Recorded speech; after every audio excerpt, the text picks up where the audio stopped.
All right. Um, Hello and welcome to the first episode of Behind the Play. I guess that's what I'm calling it. I'm Sam Carlson from SpawnRoom.com.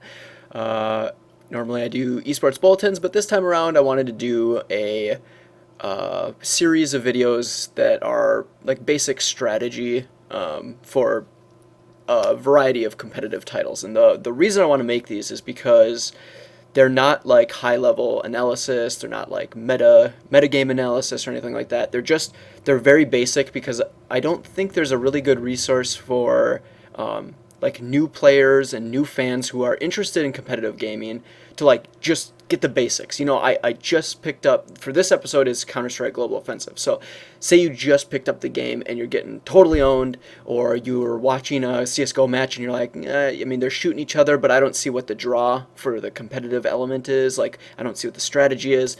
I want to like make some videos that kind of detail that very basic strategy, just so you can watch it, you can quickly get an idea of what's going on. I want the videos, okay, so I'm going to do versions of these videos too, because most likely I'm going to miss some stuff in this first round or whatever. So eventually there will be like CSGO basic strategy for players and spectators version 2. This will be version 1. I think that'll be the title of this video. And I'll just kind of, continually revamp them until there's a really solid, maybe like a 5-minute CSGO basic strategy video that quickly covers everything, straight to the point. And there'll even, at the very end, I'm going to do a little summary thing, so that if you've watched the video before, but you kind of forgot, like, oh yeah, what were some of the main points, you can just skip right to the end, look at the summary, and then quickly, remember everything. So hopefully it'll help. I guess we'll kind of find out. Leave your feedback. If I missed anything that you're like, oh, that's vital, you should add that, let me know, and then I'll work it into the next iteration of this video. And then future episodes, like I said, I want to do competitive titles. So I got some notes about Quake Live. I'd like to do League of Legends and StarCraft 2, and I don't know. We'll start with those and then see where it goes. Yeah, I guess that's pretty much it for the intro here. Like I said, this is going to be for Counter-Strike Global Offensive. So let's switch over. Okay, so I guess I should probably explain first. Wait, how do I do this? Hold on a sec. Okay, there we go. Okay, so first we should probably explain, just if you just picked up the game or you're watching it for like the first time, what's going on. The game is terrorists versus counter-terrorists, and for competitive play, they only do defuse missions, where the terrorists, it's 5-on-5, the terrorists are trying to plant a bomb in one of two plant sites, A or B, and they're going up against counter-terrorists. So if you picked up the game, they're DE maps, that's what the defuse maps are. There are hostage maps too. They're the CS_ maps. Those aren't played. I think they're not played because, I don't know, they don't, like, I've played some, like, competitive, like, pugs in those, and they're kind of boring. Plus, like, I don't know, they're probably not balanced, I'm assuming. I don't know. But yeah, they're not played. It's just the diffuse maps. Let's see. When the matches start, the teams choose a side. However they determine that. They use 15 MR, I guess. It's 15 max rounds. So basically you're playing one side, say you're a CT side, you'll play 15 rounds at the beginning. So it could be 8-7 if it's really even, it could be 15-0 or whatever. And then you'll switch sides, so you'll go from CT to T then, and then if it's 15-0, if you win one more round, then that's the game. It's best of 30. I'm pretty sure that's how much, like, every competitive match works, so that's pretty much all you need to know there.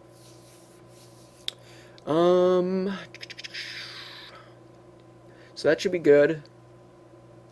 Like I said, the goal of each side, if you're a terrorist, you're trying to plant the bomb. I mean, you can also just kill each other. That can win rounds.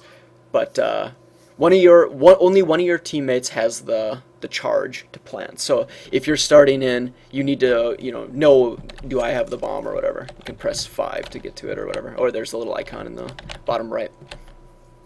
Okay, so I picked Dust 2 because that's a pretty well-known map. And we can head over to bomb site B, just show you. So there's 2 bomb sites. This is B, and then I guess I can show A quick.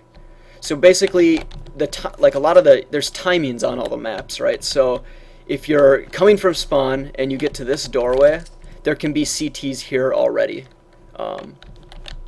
So a lot of the game is going to be about timing and positioning. I think that's pretty much the 2 really core parts that you need to know. Timings are important because if you don't know that if you're expecting them, if you're expecting to make it here before the CTs are there, you're probably just going to run out this door and get shot in the head, right? So you're going to be here, bam, you're dead because there's a guy standing there. So as the lead guy, like when we've played and stuff, you usually have a guy, come around here, and then the other guys can like head out or whatever. So yeah, if you can get here, so say all their team's over by A because they think you're going to go towards A or something, and you make it out, you kill a guy or whatever, so you can start planting the bomb. And then it kind of switches to positioning, right? Because you now have an advantage. You have the bomb planted. They have to come to you if they want to win the round. So this is where positioning is important. So if you're the only guy left, I mean, like, this would be a terrible position, right? Because you can only watch this way or this way. You can't watch them both at once. So, I mean, if you just sit here and you're thinking, oh yeah, this is good vantage, you're looking here and you're looking back and you're going really quick, it doesn't really matter because you're probably going to get picked off. Someone's going to see you. You're probably not going to see them, and they're going to get you. So you got to figure out, like, when you look at the maps, spend some time just figuring out, like, where should I sit? Where's a good spot? Like, maybe this would be a good spot because you only have to watch this one way, or you could stand here, so now you can see if they're coming through the door or they're coming through there, right? And then every once in a while, like, peek it or something. I don't know. I guess you can. When you're watching pro matches, you can just see where they sit. I mean, they're professionals. They've already thought of all this stuff. So you can go and just watch some demos of them play or watch some matches on YouTube and figure out where are they sitting. If they plant at B, there's only one guy left, where is that one guy sitting? Is he sitting here? Or whatever. If there's 3 guys, then maybe the positioning is different, right? Because now you got a guy watching that, you got a guy watching that doorway, and now your job is to watch this. So now maybe you have a different position because you know your back is covered. A lot of people, like, I think they get down to just the one guy and they're just like running around, or they don't know where to stand, or they're standing in some terrible position. So really just take that into account. Think about where you're at and who else is with you. Let's see, what else? For the weapons, I think if you're just starting out, I wouldn't worry too much about the weapons. Just test them out. Go into a gun game server, or go into a deathmatch or something, and just give them all a test. And I think just play with what feels comfortable. Don't worry about, like, well, the pros only use AKs or they only use M4s and stuff. That's, actually, in this global offensive, they seem to be using different weapons, which is cool. Because I mean, in 1.6 and Source, it seems like they always just use some main weapons. It was the AWP, the M4, the AK-47, right? But now they're using the FAMAS, they're using the P90 and stuff like that. So, and for pistols, I mean, like, I always use the Deagle, and I played quite a bit of Source, and I always used the Deagle because it just felt right. And I used the Deagle in Global Offensive here, and it feels weird to me. I didn't like how it felt. So I've been using the P250 a lot, which, I don't know, I like it. It feels good. And I think if you're just starting out, just pick what like you're getting kills with, because that's really all that matters, right? I mean, so much of it is going to be strategy. It doesn't. Your weapon is kind of like, I don't want to say irrelevant, but if you're getting kills with it, really, that's all that's going to matter at that point, until you get better. Items, there's multiple grenades. I wonder if I can just restart this so I can show the weapons. Okay, let's get the radial. Alright, so, like I said, I use the P250. Just try them all out, see what you think. I've had pretty good luck with the dual Berettas, too. They actually seem a lot better than they were in the other games.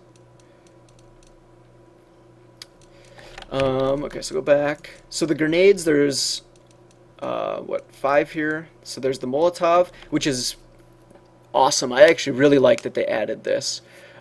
This can be used, so if we're talking about strategy, basic strategy, the Molotov is pretty sweet because I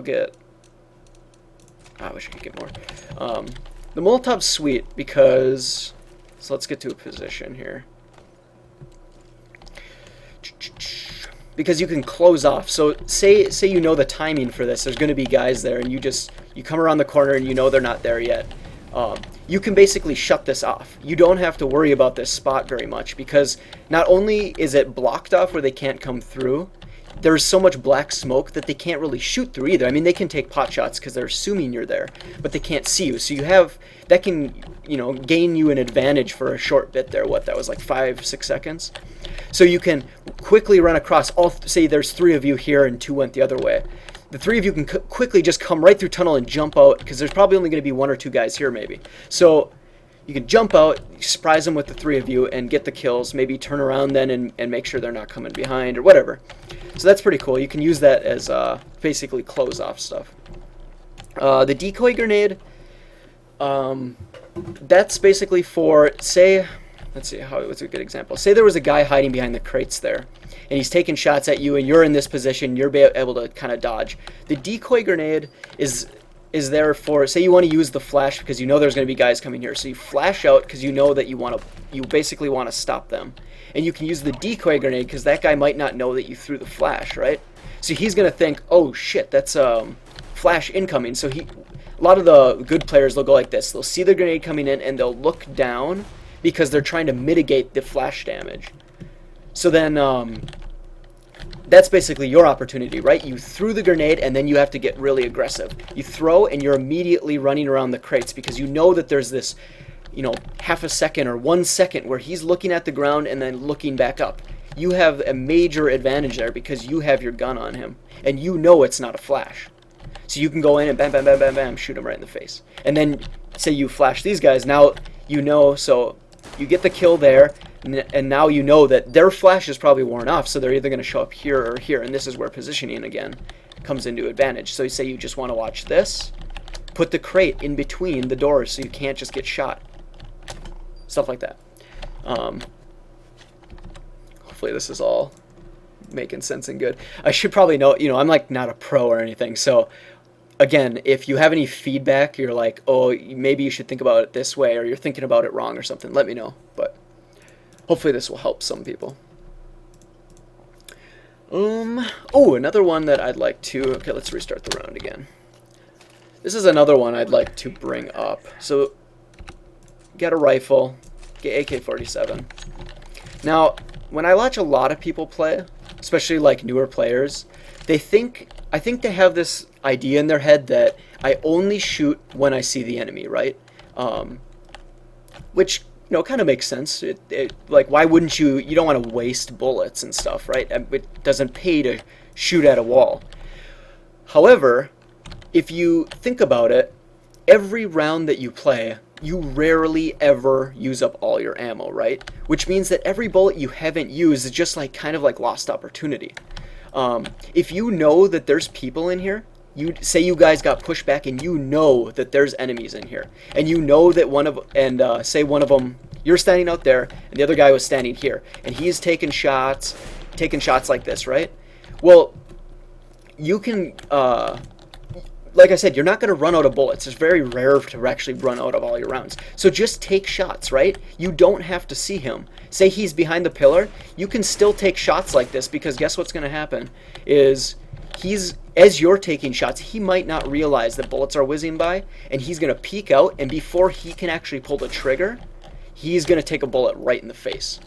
That's kind of, don't be afraid to fire your gun. Just, take shots, try and gain an advantage. People also don't take into account their suppression. You can suppress people. Just because it's not like Call of Duty where your screen goes all blurry, you can still actually suppress them in their own mind, right?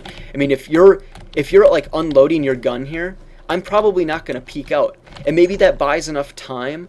Like, they'll be so distracted by you shooting there that one of your teammates had a chance to come up behind, and he's sneaking up behind, and you're suppressing him, and they're like hiding and watching where that fire is because they need to pay attention. They don't know if you're going to run forward or whatever. He can come up behind and bam, bam, bam, bam, bam, bam, pick him off, right? So really, just don't be afraid to shoot your gun. pre-fire, right? Pre-firing's great. If you think, okay, we got the guys in this room, but there's probably an op sitting behind the crates back there watching this thing, take pot shots like this, you know? Don't be afraid to just get some bullets out there, because you never know. You might just pick them off right in the head. So, yeah, just something to think about. Also, you probably should avoid, you can see these bullets hit way low, so you got to figure out, definitely take some time to figure out where your bullets are hitting. Probably need to aim higher there.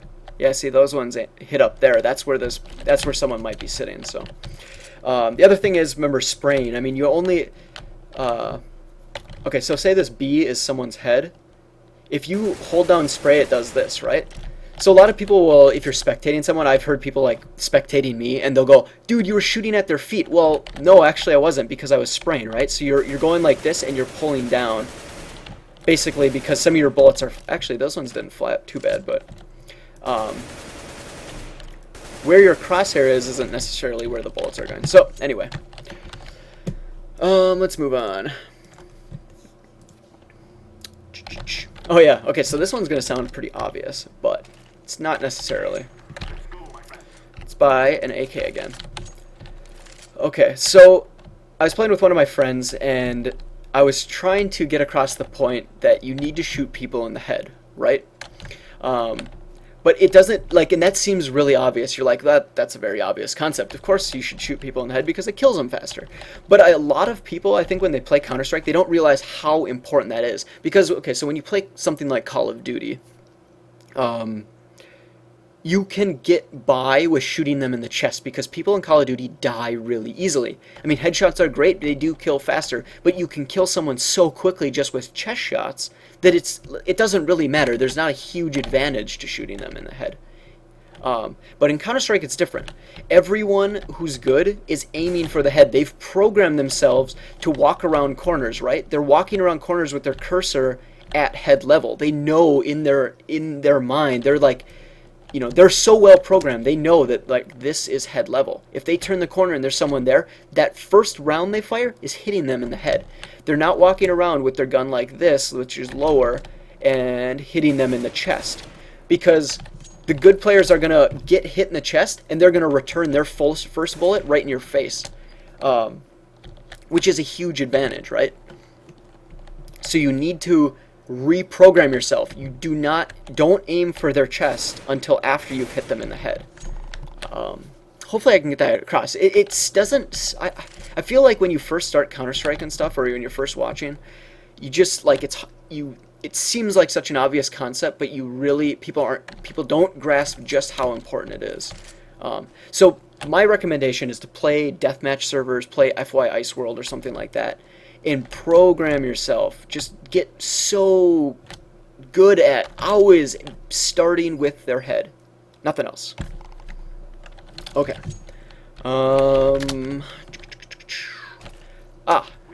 Don't get grenade happy. That's really annoying. A lot of people will just, like, go crazy with grenades. This is just a small one, but don't throw like an HE grenade if your teammates were standing right there, because say they were standing right there and you're like, oh, I'll just throw it over their shoulder, it'll be fine.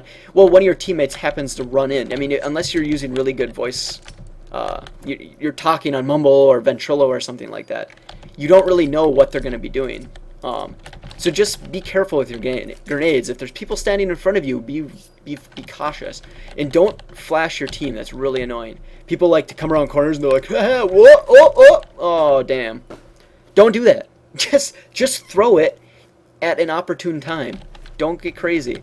Also, don't do this. A lot of people like to do this. They'll come running in with the grenade. No, don't do that, because there's going to be a guy with a gun. You're not going to have enough time. Look at how much time that took. Oh shit, there's a guy there. Bam, that's the first bullet. That was like 3 seconds. You know how long that is for someone to just sit there who's already got his gun out and go pop, pop, pop, pop. Bam, you're dead. So don't run in with a grenade. Only use them at opportune times. I used to do that a lot. Like, I always used to be like, yeah, grenades, and then I realized, like, oh shit, I'm dying a lot because I'm being an idiot. Oh yeah, I didn't talk about smoke grenades. Another good tactical thing. If a lot of times oppers watch this hallway, throw a smoke grenade before you peek it. Give yourself that advantage. Maybe rush, get 3 guys to rush out and hit that opper right away so he doesn't pick anyone. Okay. So that should be good. Okay, here's another one. You're the last person alive. Be patient. I've watched a lot of people not be patient. They get down to just themselves and they like panic or something. I'm not sure what goes through their head, but they're running in, they get some kills, and now it's 1v3, okay? And you don't know where they are. And you still got, I don't know what. So we got the 35 seconds on the clock here. Take a deep breath. You don't know where they are. You don't know what's going on. You have an idea. You're pretty sure there's one guy here. You have no idea if there's an opper back here. You're the only guy left. You got the bomb. You're probably not going to want to go up against the opper, right? The moment you peek this, bam, you're dead, round's over. So don't take, don't take these huge gambles. If there's an opper there and he's good, just don't take that gamble. You're better off going up against the guy down here who's got the M4 or something, right? So just go slow. Use your walk button. There's a reason you can walk in this game. It's because you're silent. Use that to your advantage. You have to now because you're at a disadvantage. You need to either regain the advantage or do something totally unexpected and like crazy or something and hopefully get lucky. So just go slow. You got time. Say you got the 35 seconds. Peek it out. Try and figure out. Okay, there's no one there. There's no one there. Looks clear. Okay, so you still got 20 seconds. You still got the bomb plant. You still don't see anyone. They're all watching B because that's where they think you're going to be at. Quickly plant the bomb, then check. Where are they at? Okay? Just be patient. The other thing is the opposite. If you're 3v1, a lot of people like to think, oh, we got such a huge advantage. There's no way we can lose. So they'll be running around. They'll be like, their footsteps will be loud as shit. The other one guy will know exactly where everyone is. He'll be like, oh, they're all at B. He goes, plants at A. Now he's kind of got it. He's kind of closed the gap because he can camp the position, right? I mean, there's still 3-on-1, but you have to come to him now. So say he's just sitting up here, and you're like, yeah, 3v1, and you run in, boom, he takes down one. Now he's got camping advantage, and it's 1v2, so now you've really closed the gap. It might even be equal at this point. So he's killed that guy, now he's backed back here. He knows you're not going to probably be coming from there because it's too far, right? You need to get to that bomb quickly. So most likely if you were at B, you're going to either be coming through the spawn here, or you're going to be coming short A. So now he only has to watch 2 spots. He's going to stand right here, and he's going to see, oh, there's one guy way down there. I saw his feet. He's going to be coming that way. So maybe I know that it's going to take at least 5 seconds before he can even get up close enough. So I'm going to watch short A for a sec. And boom, there the guy peeks out. You get the kill. Now it's 1v1. The bomb's ticking like crazy. The guy over here has to make a decision. Is it worth it? How fast are the beeps? Are they beep, beep, beep, beep, beep? Too late. Now this guy, that's another thing. A lot of people will be like, well, I gotta run in and defuse the bomb. No, it's too late. Like, listen to the beeps. If it's beeping that fast, run away. Because it doesn't pay to die. I think people think like, I gotta get the kill, or I gotta try. My team will be pissed if I don't try. No, just run away. Because you're saving money. You're saving your weapons. You're gonna start the round without having to purchase a bunch of shit. And guess what? You can buy stuff for your team with the extra money that you saved. That they didn't get for dying. But if you can make it, I kind of lost what my point was. Be patient. Don't just like run in. If it's beeping slow and it's now 1v1, try and do something expected. If he knew that you were coming spawn, you could switch around, right? You could go short A now and try and surprise them or whatever. So just be patient, please, and unexpected if possible. Okay, so that basically wraps up the main little pointers here. Last thing I want to mention, which is kind of more advanced strategy, is knowing your opponent. And that's kind of what I was alluding to, right? Is like, if we swap positions, you're the 1v2, right? And you're the guy standing here, and you're seeing the guy down there, and you know there's probably a guy coming long A, and there's probably not coming, or a short A, and you know they're not coming long A because it's just going to take too long. Now let's swap positions, right? You're the guy down here. You, as a more advanced strategic player, you kind of know what this guy up here is thinking now, right? You know that he knows you're not going to go long A because it's going to take too long. He knows that the guy's probably going short A and you're going spawn. So now, if you know that and he knows that you know that, that's the kind of situation you get into. He knows that I know, and I know that he knows this, but he doesn't know that I know this. That's the kind of situations that are happening at high level, strategy. So you need to kind of think, like, what does my opponent know? What don't they know? I've watched them play before. If you're playing people you know before, how do they react? Take all that into consideration. Maybe he knows that you like to split. You like to send one guy short and one guy top. Well, maybe show him that you're down here, and then he goes to look short A, switch short A. He's not going to expect it. Tell your guy to wait, short A. Get up here. Get both of you up here. He's peeking. He's like, oh, shit. Now he doesn't know. Maybe even wait around for a bit. You could buy yourself like 5-10 seconds. Make him confused. Make him worried.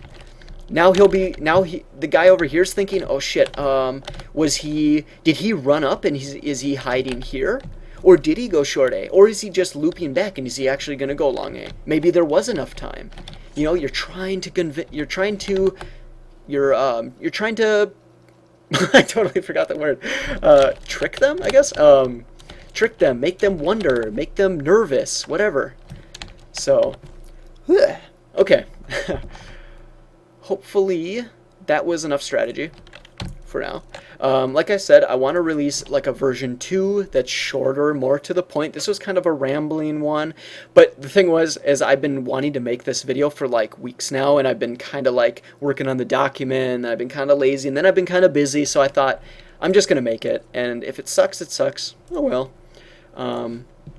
Like I said, I want to end this with a summary. Bam. So, watch the round timer. I actually didn't really mention that, but watch the round timer because that's important. I've seen rounds end stupidly because someone was like sneaking around for too long. You gotta watch it. If it's down to 10 seconds, you gotta make a move. Kill somebody, jump out, go do something, okay? Choose a gun that feels right for you. Don't worry about picking the guns that the pros are using. Just figure out what works for you right now because the guns are just a small portion of the game. You need to also worry about the strategy. Bad positioning is going to equal bad rounds. If you're in a stupid position, you're going to die. Also with timings, if you make stupid timings, if you're not thinking about, ooh, can they make it to this position as fast as I can make it there, you're going to die because you're not going to expect it. Don't be afraid to shoot your gun. You're rarely going to run out of ammo, so take shots, suppress. Don't worry about trying to get pick someone off or whatever. Program yourself to always aim for the head. Very important. Just get really, really comfortable. Program yourself to always be aiming right there for that first bullet. Maintain an advantage. Don't always just try to win. Be patient. I guess all three of these kind of tie in together. Reduce the gamble by gathering intel. If you don't know where they are, walk, try and figure, peek angles, peek a little bit more at a time. Don't just run out. Be unexpected if possible. Do something crazy. Try and mix it up. Try and get in their head. What are they thinking? All of this takes time, so just be patient, take your time, get in, play some rounds, and try and figure out this strategy. So hopefully this will help new players, and hopefully this will help new spectators. If you're watching a competitive match for the first time, try and get in the heads of the pros. Why are they doing? Pros don't just do stuff for no reason. They're doing things, everything they do is for a reason. So, unless they fuck up, but that doesn't happen very often. Whoops. Yeah. Okay, well, thank you very much for watching. Let me know your feedback. Yeah, see you next time.